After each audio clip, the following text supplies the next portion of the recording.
you remember this video clip of Jacinda Ardern, New Zealand's Prime Minister, early in the pandemic?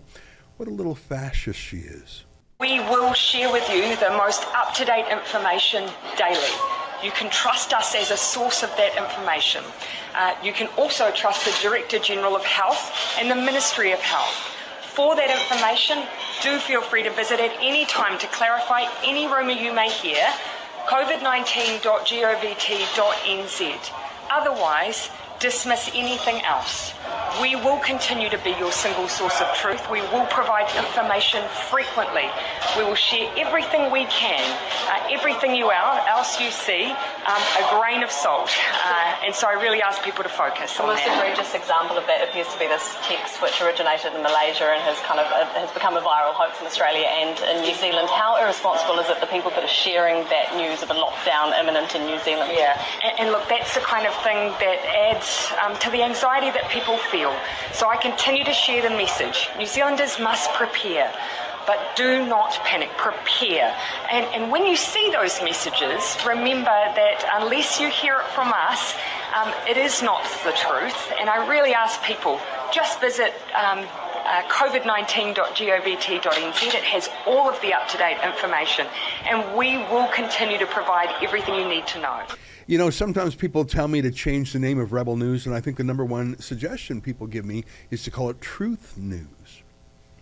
And obviously I believe we tell the truth, but I also know that there are other points of view out there, and from time to time we can get things wrong, and someone can see things from another angle. It's like a car accident. Two different witnesses standing in two different places can tell two different stories, but they're both telling the truth. They saw it. And so I would never say we're called Truth News, because I would never be so absolutely certain that we could never be wrong and that our critics could never be right. That's not false modesty. It's just that there are some things that we don't know. And there are some things I'm sure that we think we know that we will one day realize we're wrong.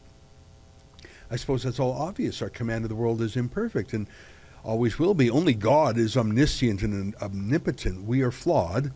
And anyone who tells you they're not is either misleading you or misleading themselves. That's why we're not called Truth News. And that's why Jacinda Ardern is a wacky tyrant when she tells you to dismiss anything else you hear, dismiss anyone else who contradicts her. And she says that sight unseen in advance of hearing any critic.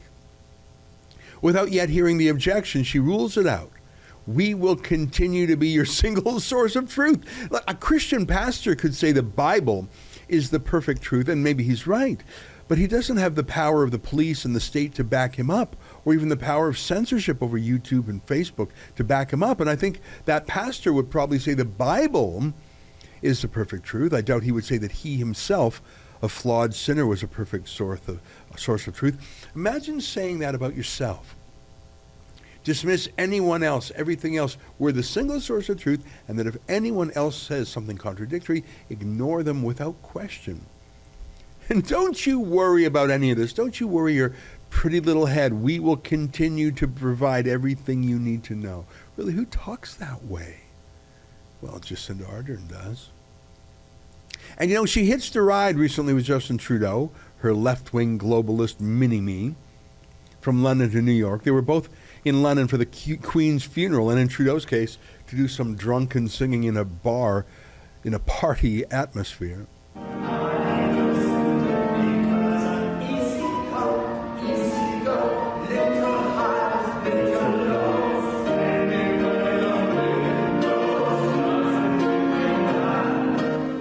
Trudeau's so classy. So what did they talk about on that flight to New York? Well, they're both young World Economic Forum types. I guess they're not so young anymore. I mean, Klaus Schwab is pretty proud of them. What we are very proud of now is the young generation, like Prime Minister Trudeau, President of Argentina, and so on, is that we penetrate the cabinets. I think they probably talked about the things they have in common, their love of authoritarianism, taking rights away from people, replacing local sovereignty with globalist control, censorship, forced vaccines, gun control. But out of all those things, censorship is the most important, because if you still have free speech left, you can fight to regain your other rights. But without free speech, you can't. So let me show you what Trudeau and you as taxpayers paid to bring Ardern to New York to say. Here are some clips from Ardern's visit to the UN and her big speech there. Of course, she starts off in Maori. I mean, if you think Justin Trudeau is woke and virtue signaling, he's never tried this before. Ina mana, ina reo, raurangatira mā, kua hui hui mai nei I tēnei whare nui o te ao. Nā mihi mai aha kia koutou katoa, mai I toko whenua o Aotearoa.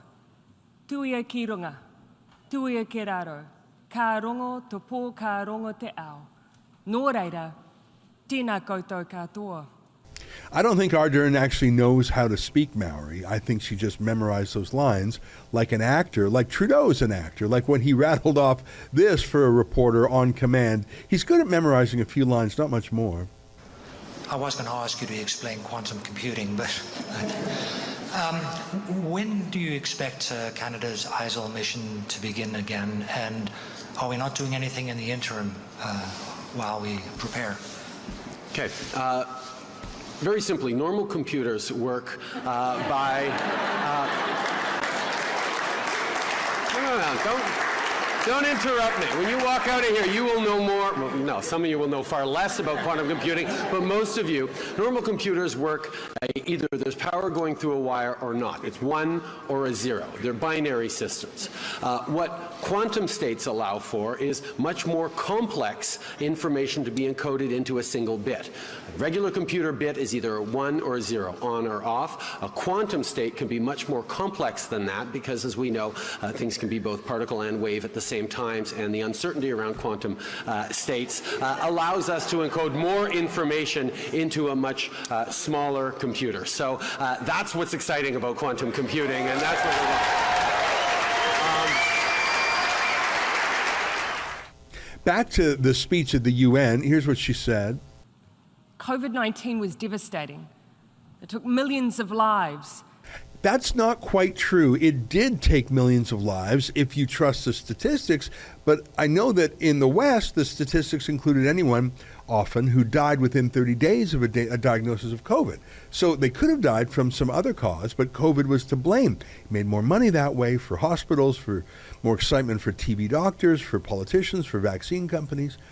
Now that's the disease, and I'm not minimizing its actual death toll.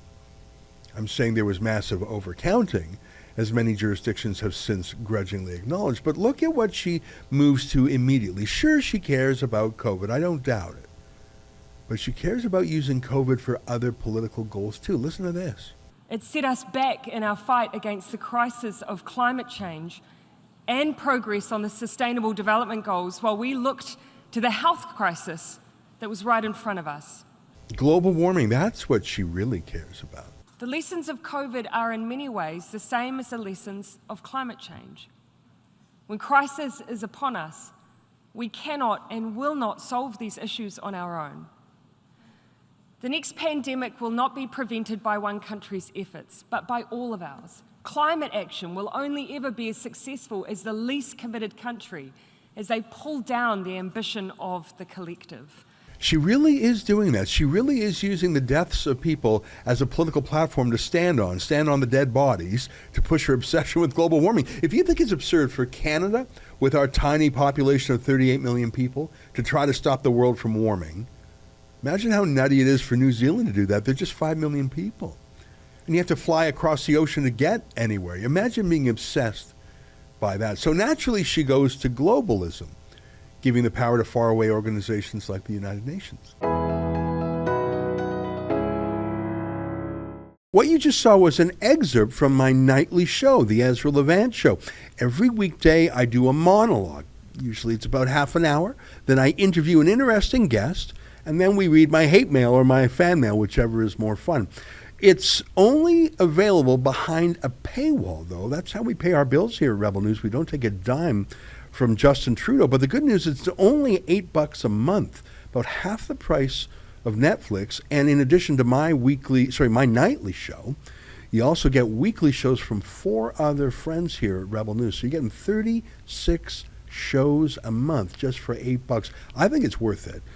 And even if you're not quite sure, do it anyways, because we rely on viewers like you to keep us free and independent. I promise you I'll never take a dime from Trudeau. Just go to rebelnewsplus.com and click subscribe. Thanks.